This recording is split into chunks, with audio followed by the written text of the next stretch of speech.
Cylinder की। Cylinder क्या होता है आपका? एक ड्रम की शेप का, यानी कि जिसमें हमारे पास रेडियस होता है, जैसे कि आप सभी को पता ही है, हाइट होती है और रेडियस होता है, ठीक है। यह सिलेंड्रिकल फॉर्म है। तो यहाँ पे हमारे पास हम बात करते हैं कवर्ड सरफेस एरिया की। कवर्ड सरफेस एरिया, तो कवर्ड सरफेस एरिया हमारा क्या होता है इसका? 2πr/h। 2 आपको पता है, पाई आपको पता है, जिसकी पाई की वैल्यू क्या हो सकती है? 22/7 या फिर 3.14 रखी जा सकती है। रेडियस हमें पता ही है, और h is the height of the cylinder. हम अगर बात करेंगे total surface area of a cylinder की, टोटल का मतलब एक और होता है बच्चे, क्लोज दैट मीन्स कि हमने इसके ऊपर और नीचे से क्या कर दिया? इसको क्लोज कर दिया। अगर मैंने ऊपर और नीचे से इसको क्या कर दिया?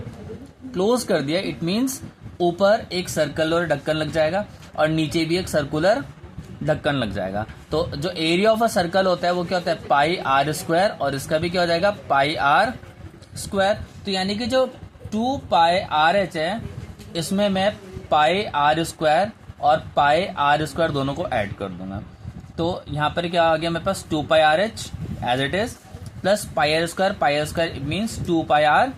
तो दोनों में 2 कॉमन निकाल दिया, पाई कॉमन निकाल दिया, r कॉमन निकाल दिया, तो यहाँ से बचा h, और 2πr 2 तो 1 चला गया, तो यहाँ से बचेगा r। It means 2πr r plus h या h प्लस r इसका टोटल कवर्ड सरफेस एरिया बन गया हमारे सिलेंडर का। और अगर मैं बात करूंगा इसके वॉल्यूम की, तो वॉल्यूम का मतलब क्या होता है? πr²h। इसी तरीके से अगर मैं बात करता हूं कोन की, बच्चों आपको थोड़ा सा लिटिल बिट कंफ्यूजन हो सकता है कि एरिया और वॉल्यूम में। एरिया का मतलब होता था area which the any object occupy, जो वो ऑक्यूपाई कर रहा है। एंड अगर मैं बात करूंगा इसके वॉल्यूम के, तो वॉल्यूम का मतलब होता है कि इसमें कितना वेट है।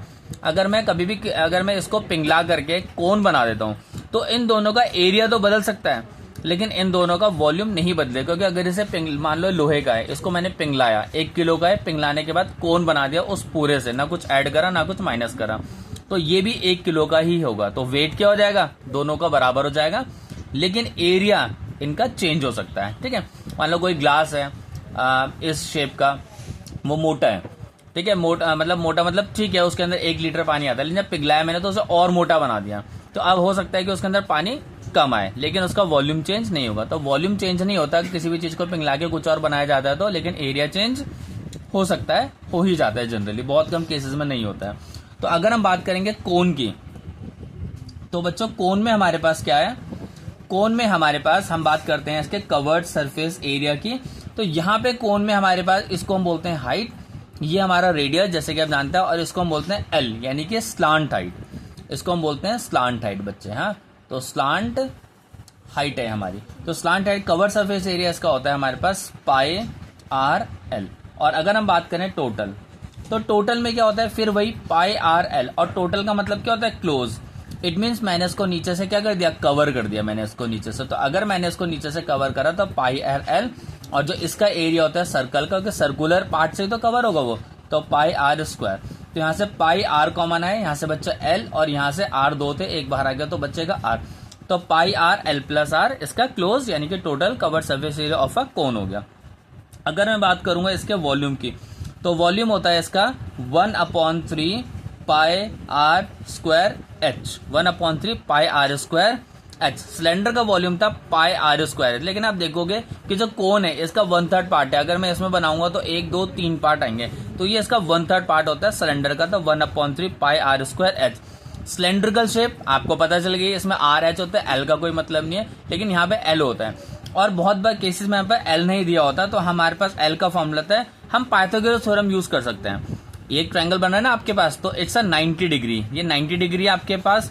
तो यहाँ पे एल का फॉर्मूला क्या हो जाएगा? √r² प्लस h², और you can say l² equal to r² plus h²। This is your formula of finding out the slant height. Is that clear?